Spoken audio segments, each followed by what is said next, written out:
Welcome to Carey Bros Pros, the podcast for construction pros by construction pros, because good information is always the best tool in the bag. Now, here are James and Morris Carey. I'm James, and it's great to have you on another edition of Carey Bros Pros. And I'm Morris, and yes, we are professional contractors and brothers. And we're broadcasting from the International Builder Show Kitchen Bath Industry Show, and we have a wonderful guest at our broadcast location. Lighting. It's a key factor, you may know, for any home, whether you're building a new home or restoring an older home. And styles change, finishes change, light bulbs, of course, change. Lamps have changed a great deal over the past several years, as have lighting requirements. So we as contractors and designers, that includes you, have to keep up with these ever-changing trends. And that's why we've invited Jeff Dross, Kichler Lighting Corporate Director, Education and Industry Trends, to join us. Welcome to Carey Bros Pros, Jeff. It's a pleasure to be here. Boy, that's a mouthful. You sound like a really important guy with Kichler. I can't believe how important. So in a nutshell, what does that mean? What do you do, Jeff? So I have been asked to continue to help educate our customers and, of course, our distributors on ways to appropriately use lighting in their homes. So what are some of the things that you cover in specific? Well, I originally started because of the change from incandescent to LED. And as we moved into this LED, it was a completely different type of light source. We never really had to deal with the color of light. We never had to deal with lumens as a measurement of the quantity of light. And because of that, we needed some assistance out in the field to help people understand that they now need to use a couple of different metrics than they ever had before. As a photographer, I've always used lumens to measure light. Oh, yeah. Of course. But I guess it was just simpler to buy light by watts when there were only five different bulbs. When you only have one choice, it's pretty easy, isn't it?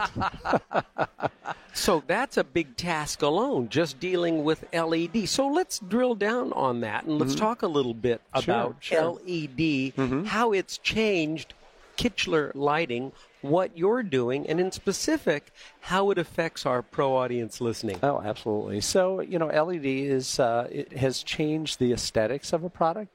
It's changed certain categories. So, for example, recessed cans, they're almost all now LED. If you're doing any kind of accent lighting, so for example, if you're lighting a cove, or if you're lighting a tray ceiling, or if you happen to be doing some in-cabinet, above-cabinet, toe-kick lighting, all of those are now, for all intents and purposes, LED. Where if you would step back 10 years, that was actually a festoon lamp, and it was all incandescent.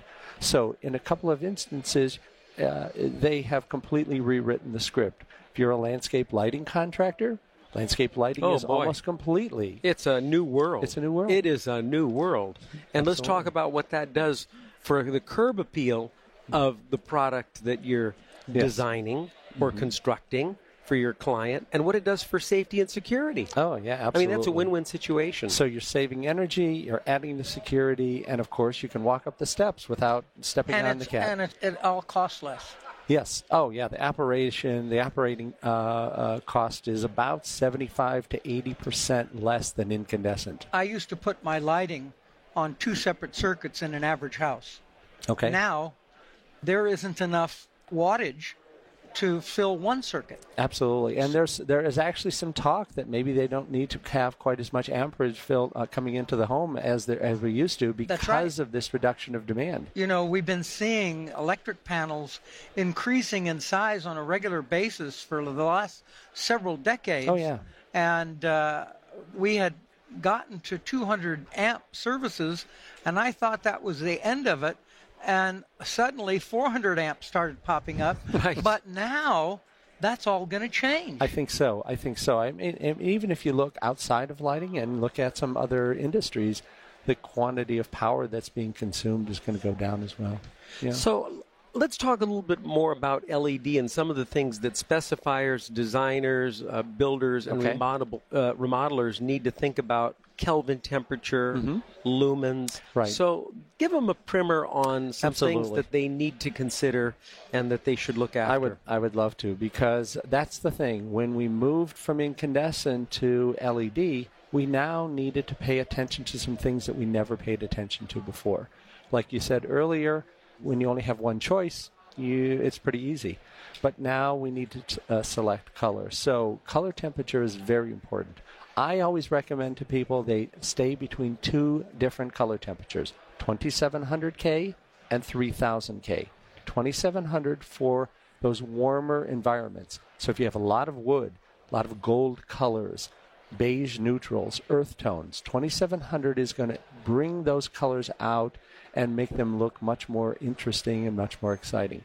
If your room is, however, cooler, so if you have black, white, blues, purples, gray neutrals, slate, granite, concrete, the 3000 Kelvin color temperature is going to make that room look substantially better. Okay. All right. So, Jeff, tell us a little bit about the trends and finishes with lighting. Sure. We've talked about the LED technology. Let's talk about now the stake, as it were. Yeah, absolutely. So we're kind of in a bit of a transition. So as you're probably aware, for the last about 10, 15 years, we've had an oil rub bronze that's been very powerful. It's been a very popular color, and it has been literally everywhere. Yeah. That is now starting to wane. The popularity is reducing just a touch. And what we're seeing as replacement is a natural brass, some golds. I love that satin brass that you have displayed at your exhibit here at the International Builder Absolutely. Show. So we're turning back the pages of history and going back to where we started. We are sort of doing that. So here's the thing. You're probably referencing the old polished brass, right? Yeah. The old Williamsburg polished brass. Polished brass. We had wall sconces in the house in which I was raised. Right. And the base of the wall sconce was pewter, Yeah. and the neck of the sconce was brass. Right. And it was polished brass. So let me tell you the difference. So the polished brass actually had a touch of yellow in it. If you looked at it, you would kind of notice those yellow tones that would come out. With the new colors, the natural brass, the golds, there's actually a little bit more orange in that metal. So while we are returning to that color area, it's not exactly the same, as so many things. When we go back, we bring back the same ideas, but we don't use them in quite the same way. Yeah. And that's what's happening with these natural colors. Nice. Jeff, now let's talk about the style of fixture. You know, there are ceiling huggers, there are wall sconces, there are vanity light fixtures, pendants, and chandeliers. Are chandeliers as popular as they once were? You know, there was a chandelier in every home over the dining table. And you know, the rule was you had to put your chandelier in your dining room.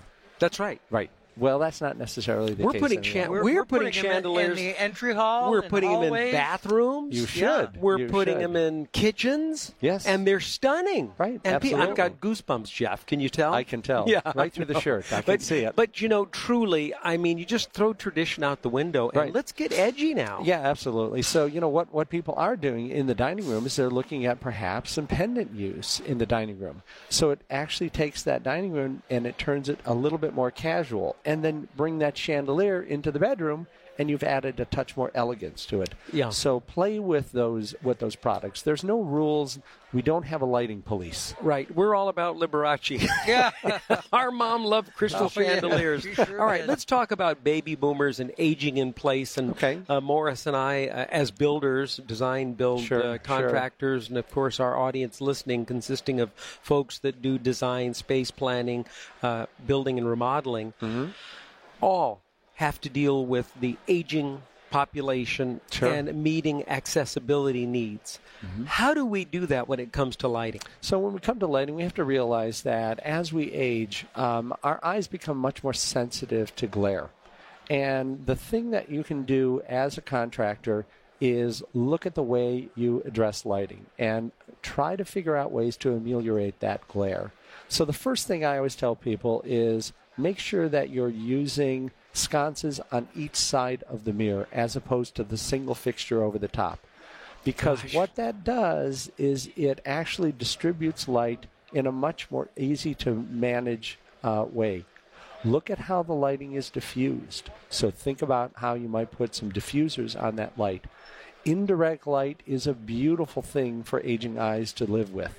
So if you have lighting in a recessed cove, if you have lighting at toe kick lighting above a cabinet, under the lip of a cabinet, any place where you can't actually see the light source. Under the lip of your box spring? Absolutely. For night lighting, for safe pathways? I've lit a bedroom that way, yes.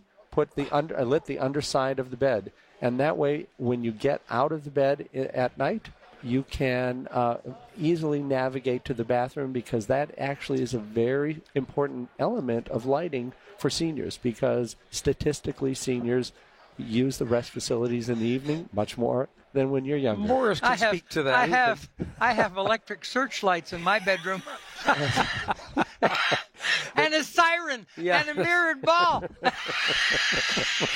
Well, the mirrored ball now is, there's not that. I don't think I can do anything to help you with that. Yeah. Oh, I know. Okay.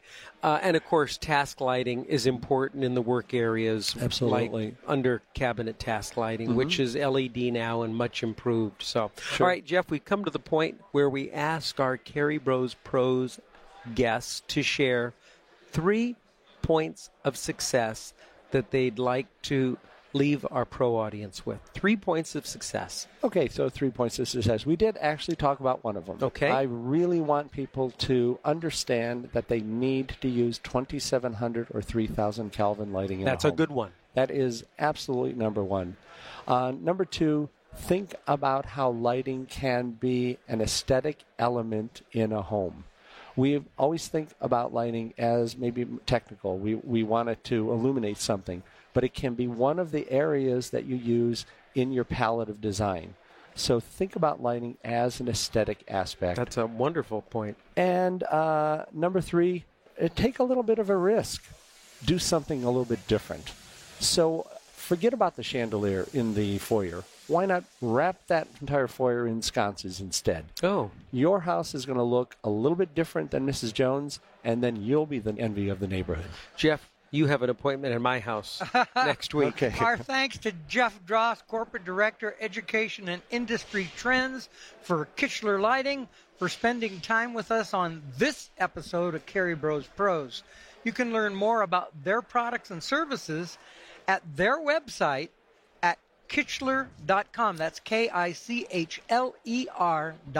And remember, you can visit our website at Cary Bros Pros for all the information on today's interview with Jeff and Kichler Lighting and other pro podcasts and information to help you with your business. Okay, everybody, hold on to your hard hats. It's time for a quick bro tip from the Cary brothers. Finishes can make or break the appearance of a completed project. Be it a bathroom, kitchen, or whole home remodel, the finishes are, as their nickname implies, a project's sizzle. Sadly, many customers can't see or appreciate the stake that you put into your projects. The stout foundation, clean framing, neat electrical, and tidy plumbing, to name just a few. But everyone is keenly aware of finishes and what they like and don't like. When helping our clients choose finishes, it's our job as professionals to manage their expectations. Consequently, during the design stage, it's essential to show your clients materials and products that are in keeping with the budget criteria that they've established. One of the biggest mistakes that many professionals make is to show their clients finishes that well exceed the client's budget. Big mistake. At best, this can run a project well over budget, and at worst, can cause hard feelings with your client. When it comes to finishes, cabinets, countertops, plumbing fixtures, flooring, lighting, and more, establish reasonable allowances and be clear with your clients what they're getting before you go to contract. For example, give them a square foot allowance for tile and show them specific products that fall into that allowance. Do the same with all other finishes. Ultimately, if they can't find something that they like and choose something that's out of budget, they won't be angry at you for misrepresentation. Instead, more often than not, they'll be pleased to get what they really want and will find a way to justify the added cost. At the end of the day, it all boils down to communication.